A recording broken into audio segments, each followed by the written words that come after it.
আসসালামু আলাইকুম। আমি একজন ব্যাংকার। আমি আপনাদেরকে দেখাবো কিভাবে জাল নোট শনাক্ত করতে হয়। এটি একটি 500 টাকার নতুন নোট বাজারে নতুন এসেছে। তো খুব সংক্ষেপে বলি, আপনারা দেখেন টাকার এই অংশটাতে কিছু দাগ আছে। এটাতে আপনি হাত দিলে একটু উঁচু নিচু বা খেদ্রা বেদ্রা ভাব বুঝতে পারবেন। এটা থেকে আপনি জাল নোট শনাক্ত করতে পারবেন।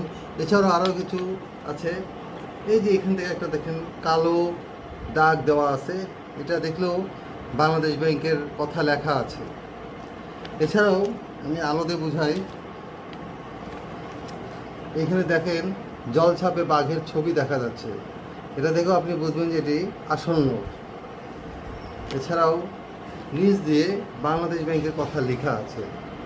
আর জাল নোট চেনার আরেকটা উপায় হলো, টাকাটা একটু ছাপাটা অস্পষ্ট।